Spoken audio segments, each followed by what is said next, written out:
High above the Atlantic, a state-of-the-art airliner carrying more than 300 people runs out of fuel.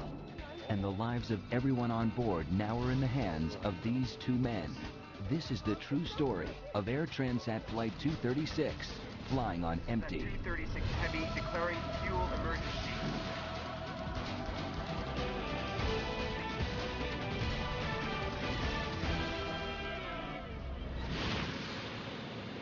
On August 24th, 2001, a fully loaded Airbus A330 with 306 people on board ran out of fuel midway over the Atlantic.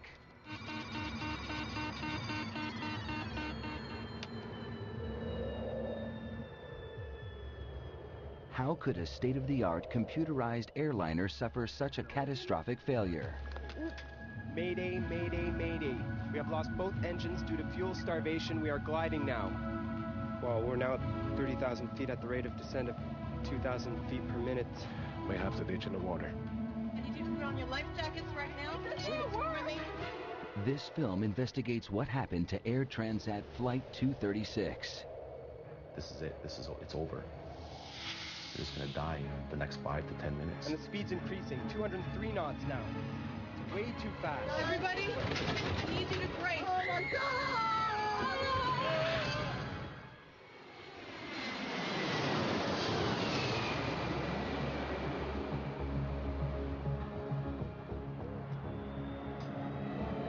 August 24th, 2001. Toronto International Airport is busy. Air Transat is a charter company that has grown rapidly to become one of the largest airlines in Canada. Midsummer brings fewer business travelers and a holiday atmosphere. Air Transat Flight 236 is bound for Lisbon. Most of the passengers are Canadians visiting Europe or Portuguese immigrants heading home.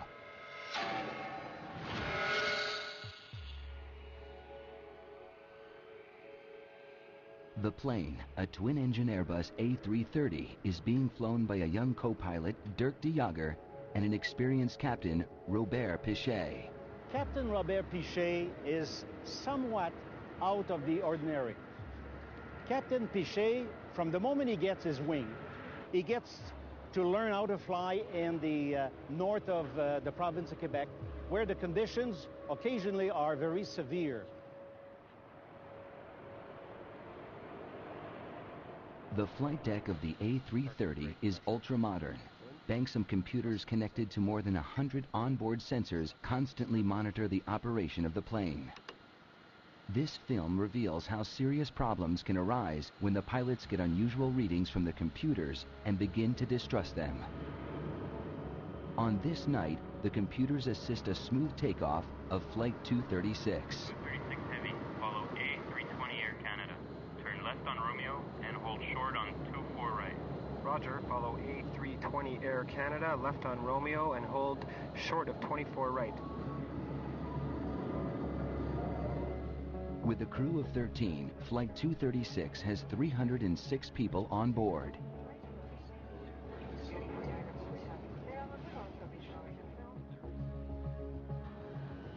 Transat 236 Heavy, cleared for takeoff. 240 at 8, cleared for takeoff, 24 right, Transat 236 Heavy. At 10 minutes past 8, the Airbus A330, loaded with more than 47 tons of fuel, left Toronto for Lisbon. V1, rotate.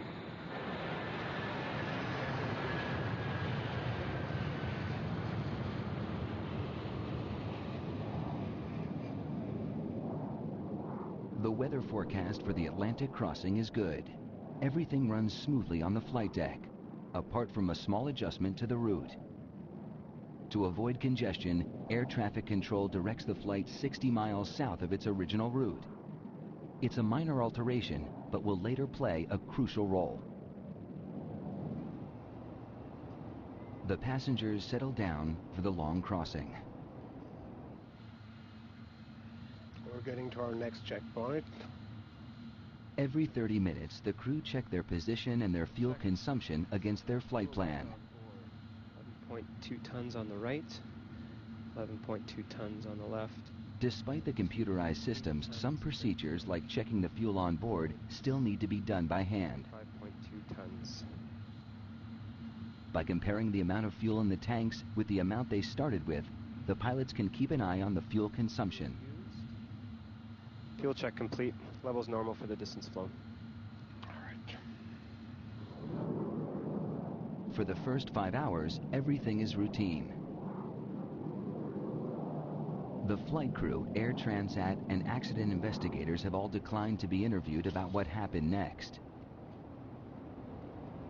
This film uses known facts about the flight standard emergency procedures and expert opinion to reconstruct what took place on Flight 236.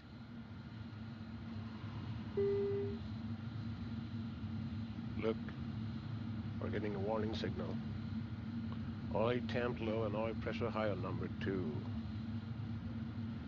What? This warning is the beginning of the crisis. Oil pressure is within normal limits on number 1. Number 2 is slightly high. The computer display reveals that the oil temperature is low in engine number 2, but the oil temperature is high. It was a very unusual reading. The pilots are puzzled. I can't see anything here. I'll look in the FCOM. Okay. A low oil temperature indication is normally indicative of bad readings, a bad sensor. Oil temperatures don't decrease normally, they increase. A low oil temperature would be of no concern. The high oil pressure is a very strange indication. It's very rare. In fact, I've never actually heard of one. It's only indicative of the contamination normally of the oil with fuel. That's not something that's explained in the manuals. Call the company. The crew contact Air Transat's maintenance group in Montreal. Transat 236 to Mirabel Operations. Mirabel Transat 236. Hi. Hi, we have a little problem. We're getting the warning oil temp low and oil pressure high on the ECAM for engine number 2. There's nothing in the QRH nor the FCOM. Can you help us out? I'm looking in the manual. The ground crew have no immediate solution. The pilots must work it out for themselves. They may have been given some advice on troubleshooting to see if that would help. But ultimately, the pilots are up there on their own. They can get advice from somebody 2,500 miles away, but they can't really fix their problems.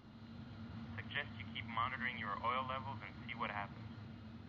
But because the oil readings are so unusual, the pilots believe it may indicate a computer error. The crew keep monitoring the oil levels. Air Transat 236 continues on track.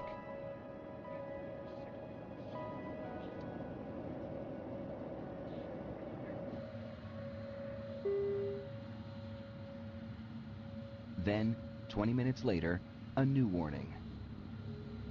Fuel imbalance warning. Haven't seen that before. Follow all ECAM action. I have air traffic control. In the Airbus 330, most of the fuel is in large tanks on the wings. The computer has now detected that the fuel level on the right is significantly lower than the level on the left. The crew consult the Airbus flight manual, which recommends transferring fuel through a special cross-feed valve. Fuel will then flow from one tank to the other. But before opening the crossfeed, the pilots must be sure that the fuel imbalance is not caused by a more serious problem, such as a fuel leak.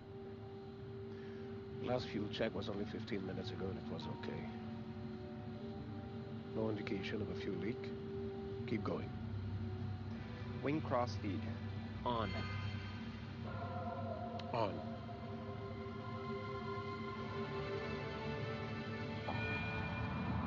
Once you begin the cross-feeding procedure to correct a fuel imbalance, restorative action should commence quite quickly. In other words, the situation would not continue to get worse. It would either stabilize immediately and then begin to correct itself. But the situation is not correcting itself. Unknown to the pilots, there is a major fuel leak in the number 2 engine on the right-hand side of the plane.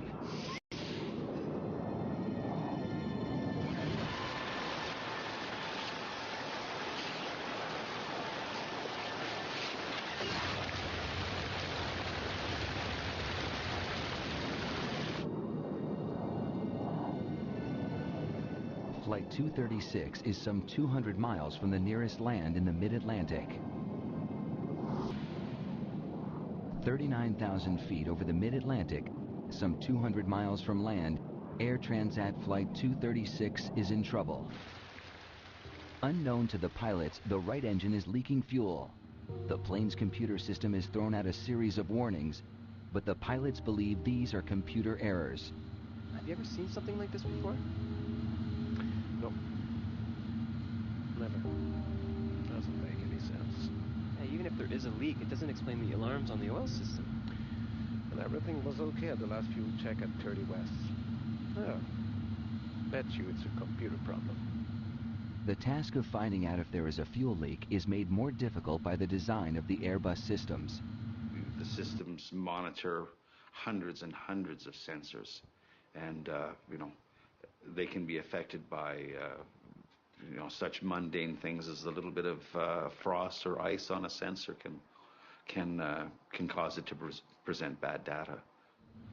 There is no warning to show that the fuel level is falling faster than the engines are consuming it, so the pilots are receiving no immediate indication that there could be a fuel leak. Fuel quantity isn't rising in the tanks for the right wing. Check fuel quantity. Looks very low. Hold on. When co-pilot de Jager carries out the calculations, he discovers there is something seriously wrong. It's much less fuel than we should have. It looks like a fuel leak. Check again. De Jager finds a disturbing difference. According to all the gauges, all the tanks in the right wing are way below the level they should be according to the flight plan, and there's hardly anything in the other ones. What about the trim tank? There's nothing there either.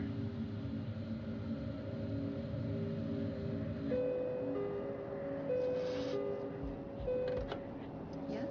Hello, first officer here. Can you come to the cockpit, please? Sure.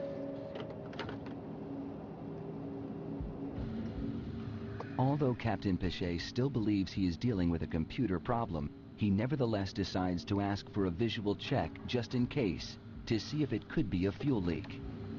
Captain? Hi. Can you and Karen take some flashlights and go to the windows if you can see anything trailing back from the wings?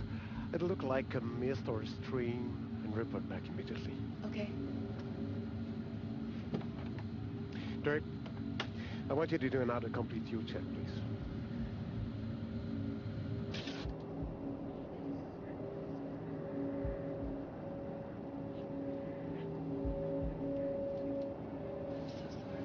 In daylight, the fuel pouring out of the back of the wing would have been clearly visible.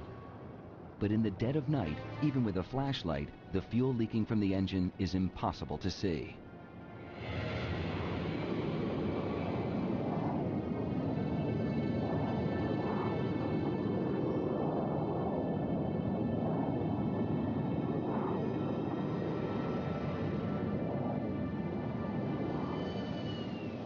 The crew evidently realized that the situation was not improving, and at that point they realized that their circumstances were becoming more serious. And I think that there were probably some discussions took place between the two pilots as to what their next course of action should be. If the computer is correct, then with the amount of fuel remaining, the Airbus will no longer be able to make it to Lisbon. We've got a divert. Get on to Oceanic Control. Where's the nearest airfield? Transat 236 Heavy, Santa Maria Control. Can you advise nearest airfield? We have a possible fuel problem.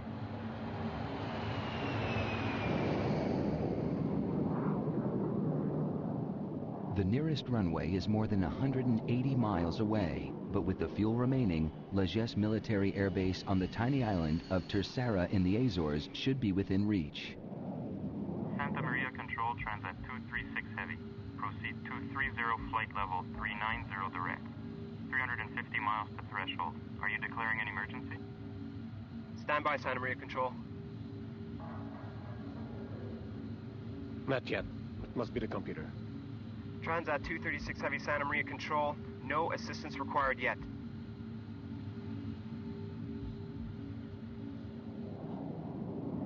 Flight 236 continues flying south for the next 25 minutes. Everything in the cabin seems normal, but in the cockpit, the fuel readings are getting worse. Must be the computer. I've checked. There's nothing in the trim or center tank. And the gauges show only 7. The plane is apparently using fuel at an abundant rate. Whether they believe the gauges or not, the captain has no choice. He must warn air traffic control. We have to declare a fuel emergency. Transat 236 Heavy, Santa Maria Control. Santa Maria Control, Transat 236 Heavy, go ahead. Transat 236 Heavy, declaring fuel emergency.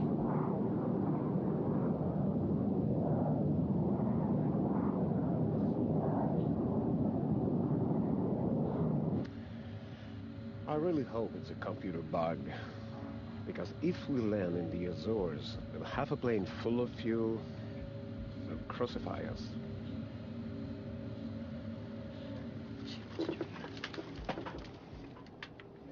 But at 6:13 a.m., less than an hour after the first fuel alarm, the full gravity of their situation strikes home.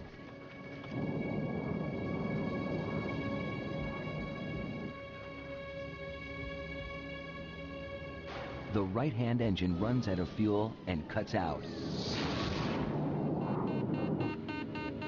We're losing engine number 2. I don't believe this. Okay, maximum thrust on number 1. What's going on? The lights started flickering on and off, which I thought was kind of odd, strange. The Airbus can't fly at 39,000 feet on one engine. The crew must descend quickly. Try to transfer fuel from center tank into trim tank. Transferring. Fuel quantities reaching 0. This can't be. We're not gonna go completely dry on this airplane. All right. We can't stay at 39,000 feet with just one engine. We'll descend to 33,000 to control our speed. 236 Galages Tower. We have lost one engine. Engine flame out. Roger, Transat 236. We can see you on primary radar. You are at 135 nautical miles from Lajes Field. We are 135 nautical miles from Lajes Field. For the next 10 minutes, the stricken Airbus continues on its remaining engine. The pilots still believe that the computer may be partly faulty and that they may make it to Lajes with fuel to spare. At the end, might be all right. Fuel gauge is falling fast, though. It's nearly hitting 0.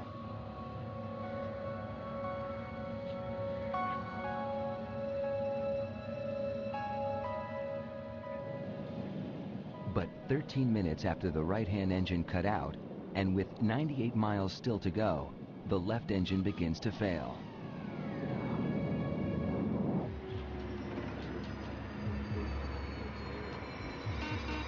We're losing number 1. Mayday, mayday, mayday. We have lost both engines due to fuel starvation. We are gliding now.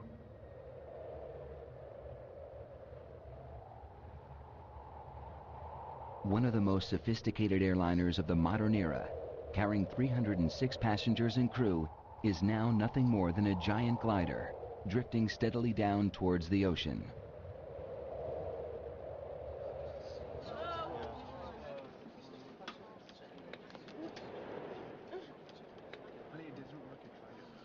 Excuse me, can somebody come? Hello? You could literally hear a pin drop. The exterior was no sound in that plane, in that cabin at all. A lot of people were praying and screaming for God. List of functions we've lost. We have no more stabilizer. Blue and yellow hydraulic. No ADR 2 and 3. No anti-skid. No reversers. Rudder trim. Radio HF 1 and 2. With the loss of both engines, we have no electrical system.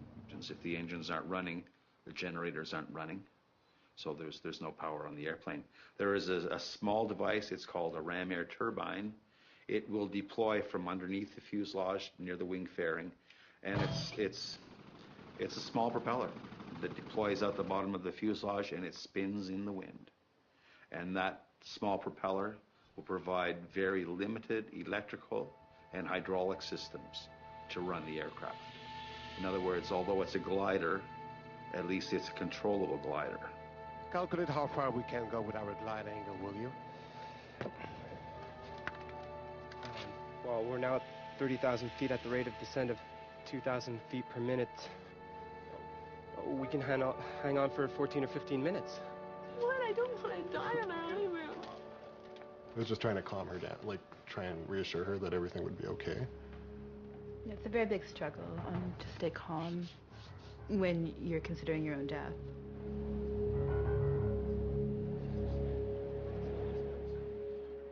Without power, the plane loses 1,000 feet in height for every 3 miles it travels. They can reach the Azores, but if the pilots make a mistake, they face a forced landing in the water. We have to ditch in the water.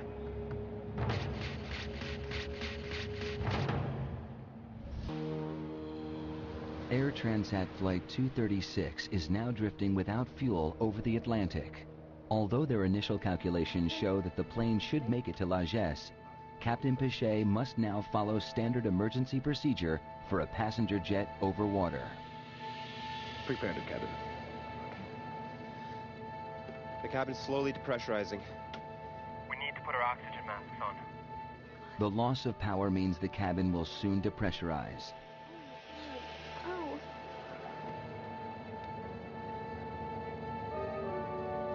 Everybody, please, I need your attention. We're preparing to ditch the plane. I need you to put on your life jackets right now. Within probably, I'd say, 2 minutes, I saw flight attendants with life jackets in their hand running down the aisles. And obviously, that was a sign of fear. What was happening was the first question that popped in my mind.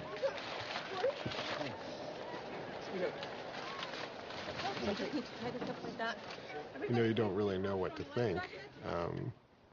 But people did start to panic at that point when they were told to put on life jackets. This isn't working. No, it's all right. It doesn't work. Remain, please keep her calm. It's not working. My best friend was talking to his father. His father died 3 years ago. But he's talking to him because he thought for sure he was going to be joining him. Ditching a large passenger jet on water presents severe hazards. If the Airbus 330 has to make a forced landing, the chances of survival are bleak. In my personal opinion, I don't think these airplanes would make very good boats. Typically, an airplane with a low-mounted tail like this, as it enters the water, one of the first things that's going to hit the water is the tail, and it's probably going to be ripped right off, and the fuselage is probably going to open right about there. In 1996, a Boeing 767 ran out of fuel off the coast of East Africa. Its last moments were caught on amateur video and reveal what happens when a pilot attempts a controlled landing on water.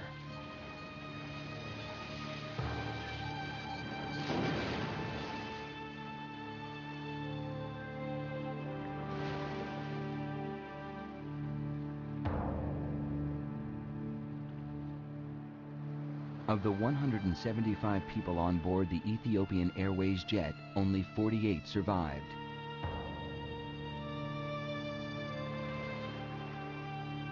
The chances of it surviving ditching and floating for very long are not very good.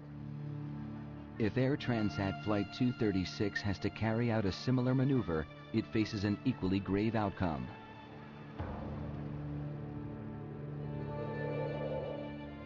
With more than 60 miles before they reach the Azores, the pilots face a long and difficult maneuver. They need to keep the plane gliding for more than 15 minutes to reach the Azores.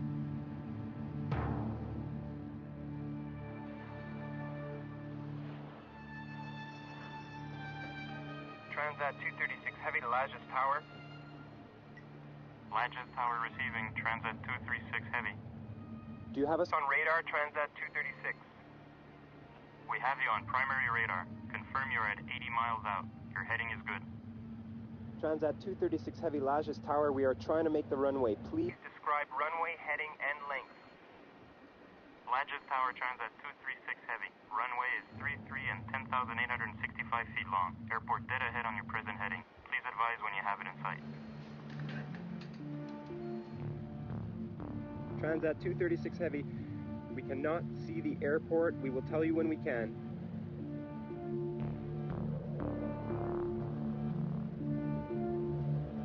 As the minutes tick by, the long wait for those on board is agonizing. That's it. This is it. It's over. They're just gonna die in the next 5 to 10 minutes. I had contemplated the idea that we would die, certainly. And kind of I think in that moment you can accept it more than you think you would accept it. The torture of the whole fact that you're gonna die, which I totally thought I was going to, is worse to me than dying. On the ground, emergency services prepare for the crash landing of a fully loaded airliner.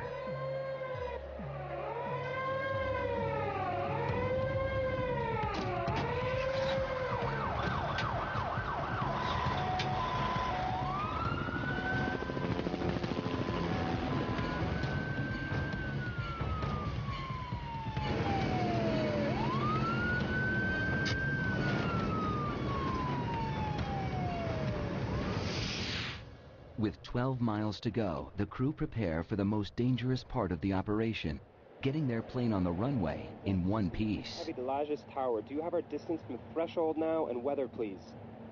Roger, Transat 236 Heavy. You are 8 miles out according to primary radar. Airspeed 280 knots according to our reading. Visibility unlimited. You should have the airport in sight. Negative, Lajes Tower. Until now, we cannot see the runway.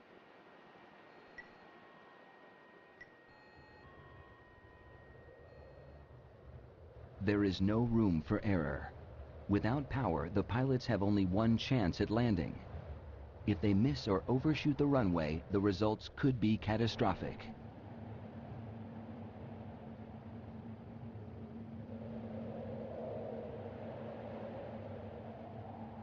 I got it. Just to the right.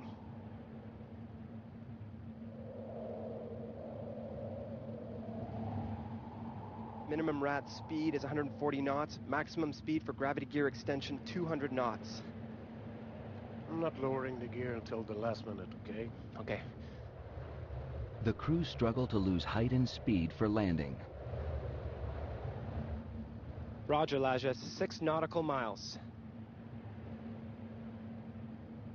Let's open the slats. It'll slow us down a bit. Slats out and locked.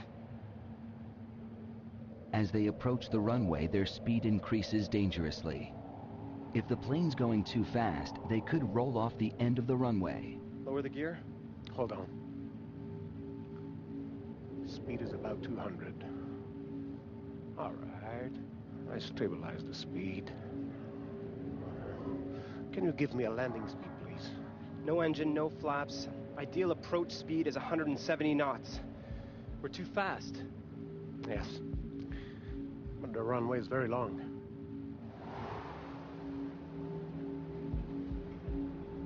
Captain Pichet performs a difficult series of swerving maneuvers to slow the plane down for landing.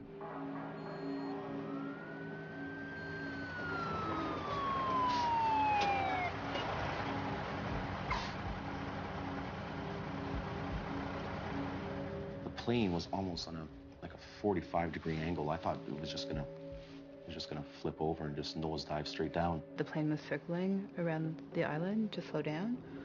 So then we saw land and then we saw water. And when I saw water again, it really struck me that, our chance for survival was gone. The runway is long. Yeah, sure, but at the end is a 400-foot cliff. If we don't stop in enough time, we're toast. We're dead.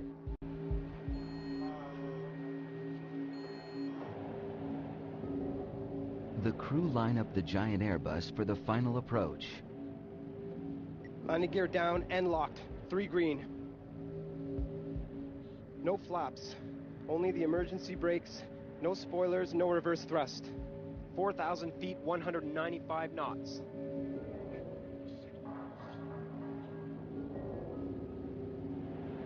"3,000 feet, 197 knots.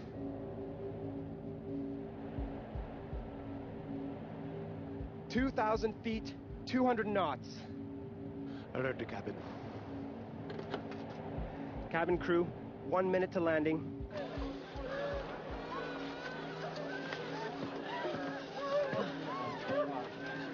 Hang on. Vertical speed at 3,000 feet per minute. We're going way too fast. And the speed's increasing, 203 knots now. It's way too fast. 1,000 feet, 201 knots. I'm trying to get the nose up. We'll ride fast. But even if the crew can get the Airbus on the runway, they face yet another problem. Without engines, the normal procedures for braking are severely restricted. Just a few hundred yards from the runway, the danger is far from over.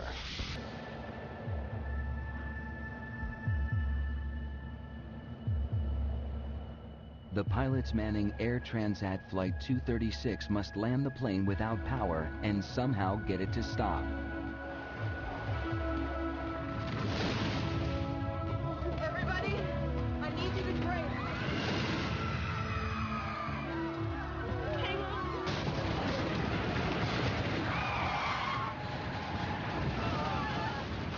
The Airbus lands hard at high speed. The tires have blown. Captain Pichet tries to hold the nose down.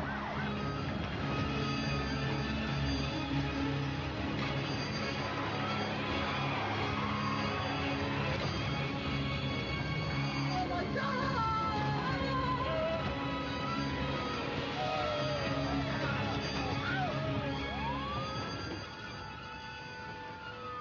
After bursting 8 tires, the plane finally stops in the middle of the runway. We escaped! We made it! We made it! We made it!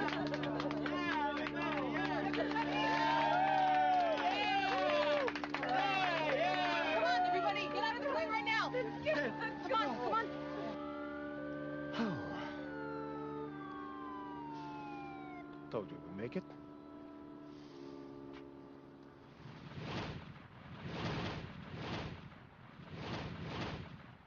I just wanted to get out of this airplane quickly. I jumped, I hit the ground hard. I don't think my rear end actually even touched the chute at all. I didn't slide down the slide. I ran down it. And they're just, get out, get out, get out. So you're just running out of this aircraft. What in God's name just happened? I fell down to the ground, literally, and I started crying. I mean, once you're off the plane and you're evacuated, you want to know what happened. Pichet and de Jager have flown their Airbus without power further than any passenger jet in history. Although the public story was of success, disturbing questions remain. Why had a highly sophisticated airliner run out of fuel? What exactly happened to Flight 236? Away from the cameras, an investigation begins immediately by the Portuguese, Canadian, and French transport authorities. Initial checks quickly confirmed that all the fuel tanks of the Airbus were indeed empty. But to lose more than 17 tons of fuel in such a short space of time meant they had a major leak. The question was, where? Engineers examined the fuel system, searching for faults in the tanks and the fuel lines. It wasn't long before they found what they were looking for, just behind the right engine. In this particular case, you had a hydraulic tube that's relatively small by comparison to the larger fuel tube. And the hydraulic tube, due possibly to pulsations in the hydraulic system, were abrading against the larger tube. And eventually the larger tube had a leak in it, and the leak, or not the leak itself, but the hole eventually possibly led into a fracture of the tube, allowing this massive fuel flow outside of the engine. Investigators begin checking into Air Transat maintenance records. They discover that 5 days before the flight, Air Transat had removed the right-hand engine for maintenance and installed a replacement unit sent by Rolls-Royce. But as they analyze the repair logs for the engine, they uncover a shocking mistake. This was not a case of faulty design, but of faulty maintenance. Rolls-Royce had supplied the engine without a hydraulic pump assembly. To overcome this, Transat mechanics had used the parts from an older engine. but it didn't fit properly, and the pipes had been rubbing together for 5 days. And then, midway over the Atlantic, one finally broke. The engine was delivered minus these 2 tubes and a bracket. That the purpose of that bracket was to maintain adequate clearance. So if they took the bracket off the old engine and put it on the new engine, is that the pipes would be locked together so that they could possibly abrade. As investigators question Air Transat mechanics, they find more disturbing evidence of malpractice. The chief mechanic testified that he had been concerned about the substitution of another hydraulic assembly. 5 days before the accident, he raised his concern with his superior. The company decided that the aircraft must go back into service and could not wait for the missing parts. He should go ahead with the substitution. The replacement parts only differed from the correct ones by a fraction of an inch. But it was a difference that nearly cost 306 lives.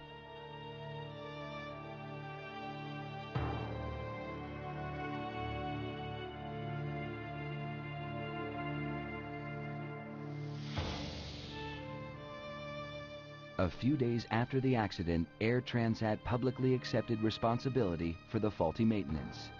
We have to realize that there was a small mistake made in terms of changing the pump. We installed it, but then some pipes, so to speak, were needed to be connected to the pump, and there was a mismatch. The immediate consequences for Air Transat in that event was that they got to pay a fine of $250,000, which was the highest ever in Canada, for an error that could have been prevented.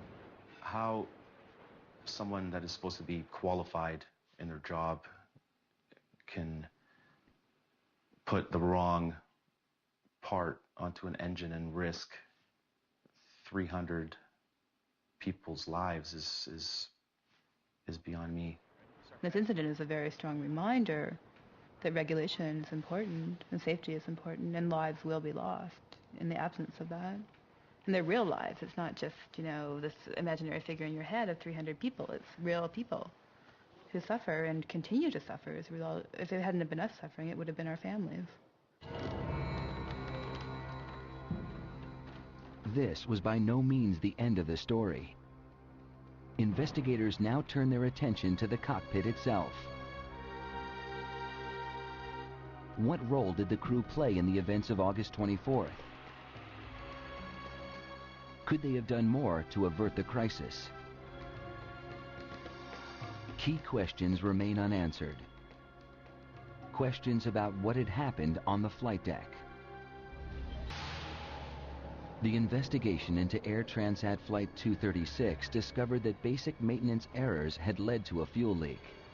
Air Transat accepted responsibility and were heavily fined. But the focus now turns to the flight deck and the performance of the crew. What part did they play in the fuel loss? Wing crossfeed. On. On. When the crew opened the crossfeed valve to transfer fuel from the left wing tank to the right, they lost 17 tons of fuel in less than 30 minutes. Yet they failed to close the crossfeed valve to prevent further loss. We have lost both engines due to fuel starvation. We are gliding now. In the days after the incident, Captain Pichet and Dirk de Jager were called before the investigators and asked in detail about their decisions and actions. Years later, these findings have still not been published. What follows are possible explanations for the course of events that night based on known facts and expert opinion. Oil temp low and oil pressure high on number 2. The warnings of high oil pressure and low oil temperature from the number 2 engine on the right wing would not have led the pilots to suspect that there was already a major fuel leak. The indications that were being presented with respect to the oil system would probably not give the crew any indications. They may have questioned what was causing the erroneous or strange indications, but there's nothing certainly in my mind or their training, I think, that would have triggered them to suspect that a fuel system might be involved. Bet you it's a computer problem. Even though the pilots thought they had a computer error, the oil warnings were actually correct and were the first indication of a much more serious problem. Fuel imbalance warning. Haven't seen that before. When the fuel imbalance warning came up 20 minutes later, showing less fuel in the right wing than the left, it seemed unconnected with the oil alarms. This could have reinforced Captain Pichet's idea that he was facing a series of computer errors. Do not apply this procedure if a fuel leak is suspected. Despite his doubts, Pichet was obliged to follow Airbus procedure to correct the imbalance. He opened the crossfeed valve. Wing crossfeed. On.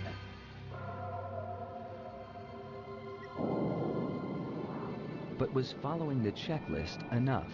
You just can't idly flip switches in response to commands from the computers and anticipate that all will be well at the end of it. Once the checklist is complete, we can sit there fat, dumb, and happy. That's not the case at all. You got to keep second guessing it. Is that right? Did we do the right checklist? Have we got the results that we need?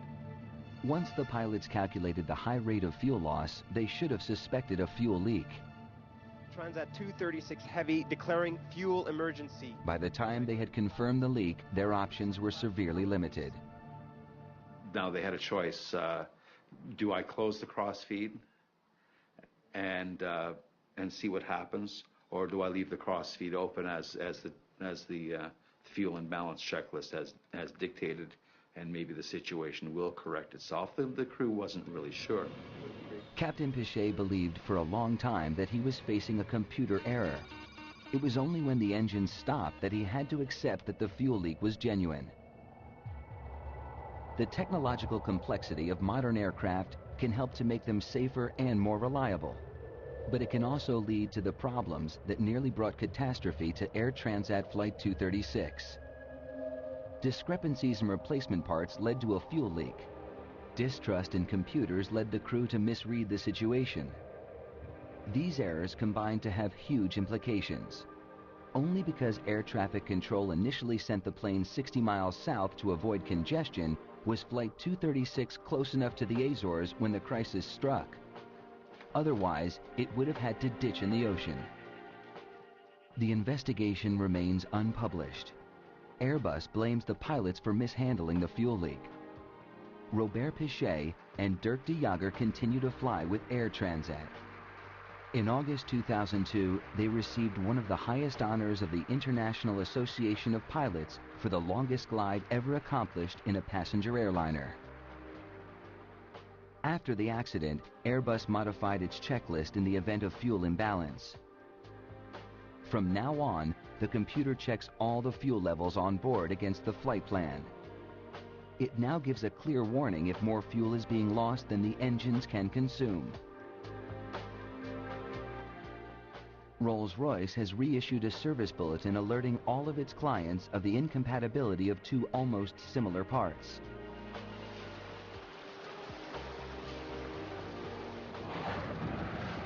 For the passengers trapped on Flight 236, the trauma has left them with mixed feelings. Whatever the circumstances are, the pressure that he was under is tremendous. He got that plane down safely, only blew out 8 of the 12 tires, and saved 300 people. He saved 300 people's lives.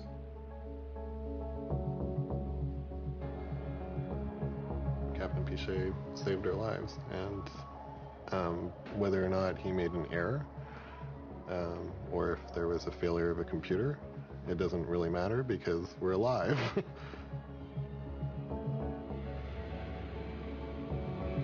Do I think he's a hero? No. Do I think he's a hell of a pilot? Yes. Thank God the islands of the Azores were there and basically saved our lives. But if that fuel pump broke 5 minutes beforehand, we would have ended up into the water, and I probably wouldn't be here to tell the story.